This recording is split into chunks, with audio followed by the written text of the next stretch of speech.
नमस्कार। मैं हूं प्रशांत त्यागी। आप देख रहे हैं निष्पक्ष खबर।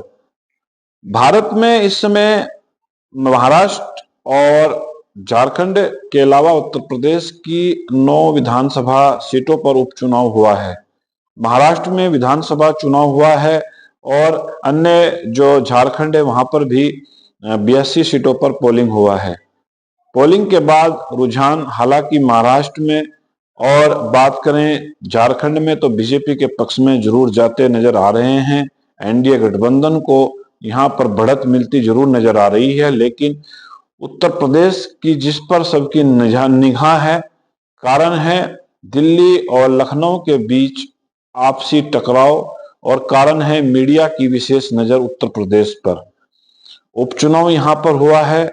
उत्तर प्रदेश की मीरापुर, गाजियाबाद, मुरादाबाद की कुंद्रकी और कानपुर की अन्य समेत 9 विधानसभा सीटों पर उपचुनाव हुआ है। उपचुनाव उत्तर प्रदेश में शायद इतना महाराष्ट्र और झारखंड में इतना कहीं बवाल नहीं देखने को मिला जितना उत्तर प्रदेश की खासकर मुस्लिम बहुल विधानसभा मीरापुर और कानपुर में। यहाँ पर खुलेआम जिस तरीके से पुलिस और मतदाता भिड़ते नजर आए, खासकर मुस्लिम समाज के मतदाताओं का आरोप था कि उनको वोट डालने नहीं दिया जा रहा है। अखिलेश यादव भी इस लड़ाई में कूदते हैं और प्रेस वार्ता 11 बजे कर सीधा योगी सरकार पर आरोप लगा देते हैं और यहां तक कि वो कह देते हैं कि डिप्टी और दिल्ली की लड़ाई में हमारे मतदाताओं को पीटा जा रहा है और पोलिंग बूथ तक मतदाताओं को नहीं जाने दिया जा रहा है। अखिलेश यादव ने यहां तक भी कहा कि भाजपा का जो वोटर है वो निराशावादी है और वो वहां पर पोलिंग बूथ पर नहीं जा रहा है। तो अखिलेश यादव ने एक बड़ी बहस उत्तर प्रदेश में भाजपा के मतदाताओं को कटघरे में खड़ा कर शुरू की है और एक बड़ी बहस छेड़ दी है। सवाल यही उठता है कि उत्तर प्रदेश की 9 विधानसभा सीटों पर भाजपा के मतदाता क्यों सुस्त नजर आए, वजह उसके पीछे क्या थी। इसके बावजूद भी भाजपा जीत का दावा जरूर करती नजर आ रही है, लेकिन कल यानी 23 नवंबर को आने वाले चुनावी परिणाम में इसका रिजल्ट घोषित होगा और पता चलेगा कि क्या होता है। अक्सर कर देखा है कि उपचुनाव में उत्तर प्रदेश में मीडिया को कवरेज करने से रोका जाता है। खासकर मीरापुर में आपने देखा होगा कि किस तरीके से वहां मीडिया कर्मियों के साथ अभद्रता की गई और बदतमीजी की गई। लोकतंत्र का चौथा स्तंभ मीडिया को जरूर कहा जाता है, लेकिन कोई भी राजनीतिक दल हो, सत्ता कोई भी हो, हर आदमी मीडिया को दबाने की कोशिश करता है। खैर छोड़िएगा, ये लोकतंत्र है। मीडिया और सरकार का अगर टकराव ना हो तो लोकतंत्र ही क्या। हम बात करेंगे उपचुनाव की। उपचुनाव में कहीं ना कहीं जिस तरीके से लोकसभा चुनाव का ट्रेंड देखने को मिला, वो ही उपचुनाव में भी हमें देखने को मिला। भाजपा के जो गढ़ कहे जाते हैं, भाजपा के जो पोलिंग बूथ कहे जाते हैं, वहां पर उनके मतदाता पोलिंग बूथ तक नहीं पहुंचे।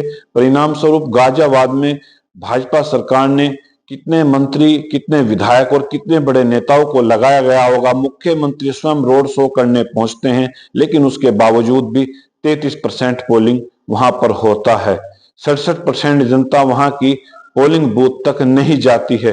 क्या उत्तर प्रदेश में मुख्यमंत्री योगी आदित्यनाथ की सरकार अलोकप्रिय हो रही है? ये अपने आप में बड़ा सवाल है, क्योंकि जिस तरीके से मीरापुर में पुलिस लाठीचार्ज करती है, मतदाताओं को पोलिंग बूथ तक नहीं जाने दिया जाता, जिस तरीके से कानपुर में लाठीचार्ज किया जाता है, यहां तक कि जहां पोलिंग बूथ है उस सड़क पर जेसीबी लगाकर गड्ढे खोद दिए जाते हैं कि वहां पर मतदाता ना पहुंचे। अगर अगर इस तरीके से ये चीजें होती हैं, जब सरकार सड़क, बिजली, पानी और अपने वादों को पूरा करने का दावा करती है, तो फिर ऐसी परिस्थिति क्यों नजर आती है कि मतदाता पर पिस्टल तानी जाती है और कोतवाल साहब सीधे बिना खौफ किए, निर्वाचन आयोग का डंडा बिना देखे सीधे पिस्टल तान देते हैं। हवाला दिया जाता है कि पथराव किया जाता है पुलिस पर, मतदाताओं द्वारा उसको दंगे को नियंत्रण करने के लिए पथराव को नियंत्रण करने के लिए पुलिस को पिस्टल निकालनी पड़ी। लेकिन मुद्दा यही है, लोकतंत्र में चुनाव एक खूबसूरती का केंद्र है और मतदाता उसकी सुगंध, लेकिन खूबसूरती के इस केंद्र को सुगंध से दूर रखा जाता है, ये भी अपने आप में एक बड़ी बात है। मेरा सवाल यही है, गाजियाबाद विधानसभा से हम शुरू करते हैं। यहां पर मात्र 33.6% मत पोलिंग हुआ। यहां पर प्रदेश सरकार के कहीं ना कहीं बड़े बड़े मंत्री और विधायक यहां पर पहुंचते हैं, लेकिन पोलिंग वो कराने में यहां पर नाकाम होते हैं,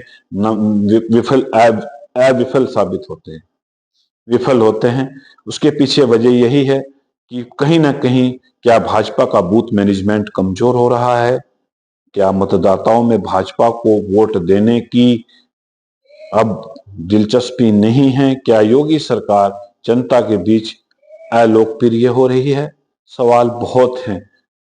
अब इन चुनावों को विधानसभा चुनाव का मिनी ट्रायल माना जा रहा है, लेकिन मेरी नजर में मिनी ट्रायल पंचायत चुनाव होंगे 2026 में जो होने जा रहे हैं।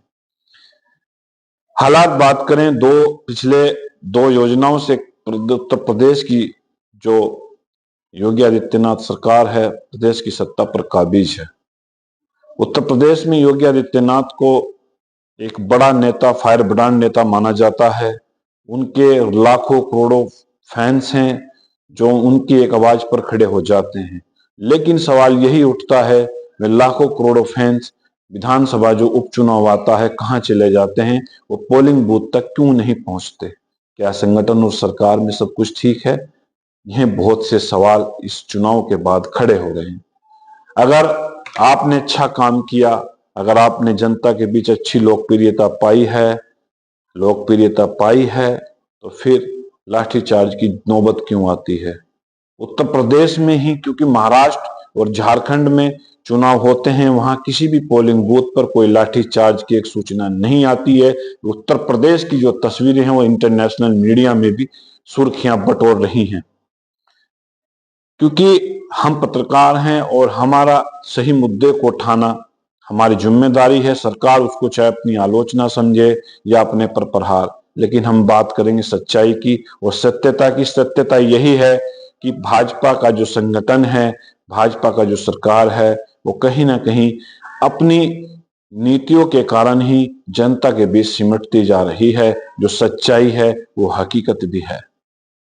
वजह है उनके जो कार्यकर्ता, उनके जो विधायक हैं, उनके जो मंत्री हैं, जनता से कट चुके हैं, जनता के बीच जाना नहीं चाहते हैं। वो अपनी अलग भाजपा लेकर चलते हैं। अगर किसी भी क्षेत्र में उनका कोई मंत्री हो तो उसकी अपनी अलग भाजपा है।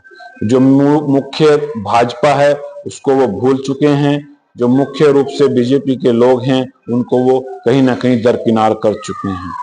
वजह यही है कि जो लोग सत्ता के लालच में आकर जुड़ते हैं वो चुनाव के समय गायब हो जाते हैं, क्योंकि उनको ठेकेदारी से मतलब है, उनको सड़कों के कमीशन से मतलब है, उनको अपनी जेबें भरने से मतलब है, उनको सरकार का हित जरा सा भी नहीं दिखता, जिसके चलते असली कार्यकर्ता नाराज हैं और पुराने कार्यकर्ता कहीं ना कहीं घर बैठे हैं। और नए जो फर्जी कार्यकर्ता, जो फर्जी भाजपा के लोग मैं कहूंगा जो बनाए गए हैं, वो लोग सक्रिय हैं, वो चुनाव में नजर मिलते हैं, क्योंकि उनको भाजपा के ना तो लोकतंत्र की भाजपा का पन्ना प्रमुख का पता, ना शक्ति केंद्र का पता, ना भाजपा की बूथ कमेटियां जिस तरीके से गठित की जाती हैं उसको बनाने का पता।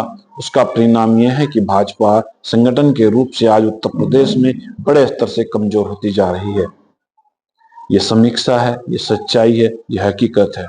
लेकिन वो कहते हैं कि कहने को बोलते हैं कि सच्चा बोलिए, लेकिन जब कोई सच्चा बोलता है तो उसको हजम नहीं किया जाता।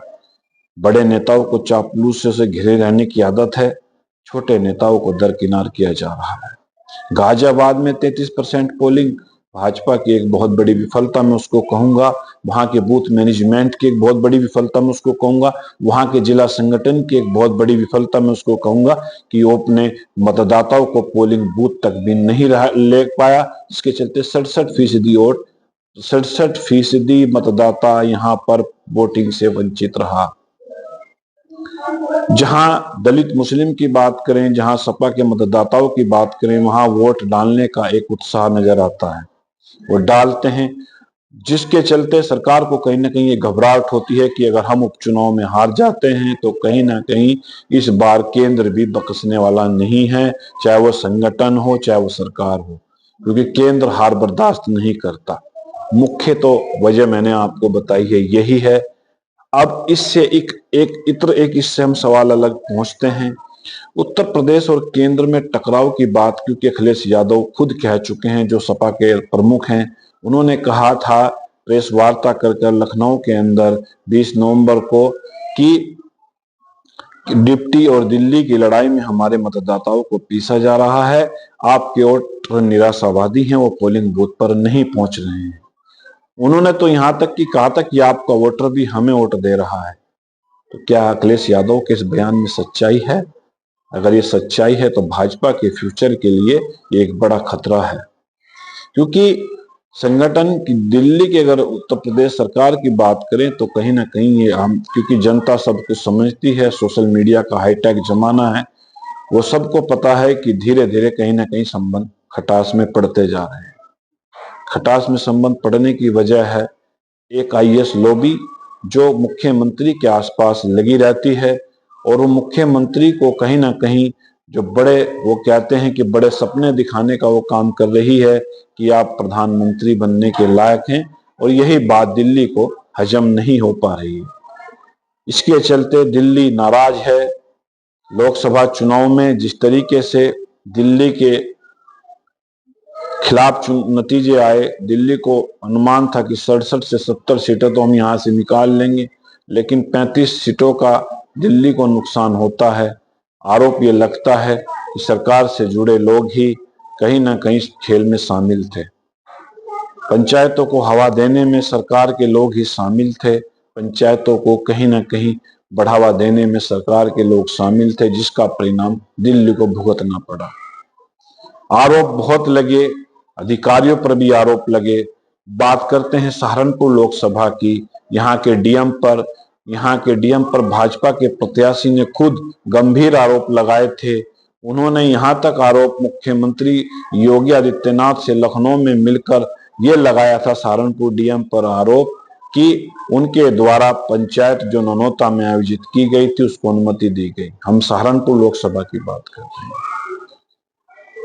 यहां तक भाजपा के प्रत्याशी राघव लखनपाल शर्मा ने आरोप लगाया था कि डीएम द्वारा बड़े स्तर पर जो बीएलओ थे, कहीं ना कहीं वोटिंग हमारी काटी गई, हमारे मतदाताओं को वोट डालने का अधिकार नहीं मिला। कई गंभीर आरोप मुख्यमंत्री योगी आदित्यनाथ से, जो हमारे सूत्र बताते हैं, भाजपा के प्रत्याशी ने मिलकर लगाए थे। हालांकि उस डीएम को दिल्ली के कहने पर हटा दिया जाता है, लेकिन फिर 3 महीने बाद ही उसको जौनपुर का चार्ज दिया जाता है। जौनपुर बड़ा महत्वपूर्ण जनपद है। तो यह वजह है दिल्ली की और केंद्र के टकराव की। ऐसी बहुत सी वजह हैं जो कहीं ना कहीं मुद्दे लेकर उगल रहे हैं और मुद्दे कहीं ना कहीं बोल भी रहे हैं। बहुत सी सहारनपुर, मुजफ्फरनगर और कहना कैराना, कई विधानसभाओं में इस प्रकार के टकराव आए, इसी प्रकार के आरोप प्रत्यारोप लगे, लेकिन कार्रवाई के नाम पर कुछ भी नजर नहीं आया। अब देखना यह है कि क्या भाजपा और संगठन में, सरकार और संगठन समानांतर है, ये अपने आप में एक बड़ा सवाल है। यह आने वाला वक्त ही बताएगा कि कैसे 2027 का मिशन फतेह करेंगे। जब केंद्र में और उत्तर प्रदेश में अच्छे संबंध नहीं है तो फिर कैसे इसको किया जाएगा। ये अपने आप में एक बहुत बड़ी बात है, कैसे सफल होंगे। तो जिन्हीं शब्दों के लिए मुझे इजाजत दीजिएगा। नमस्कार, जय हिंद, जय भारत।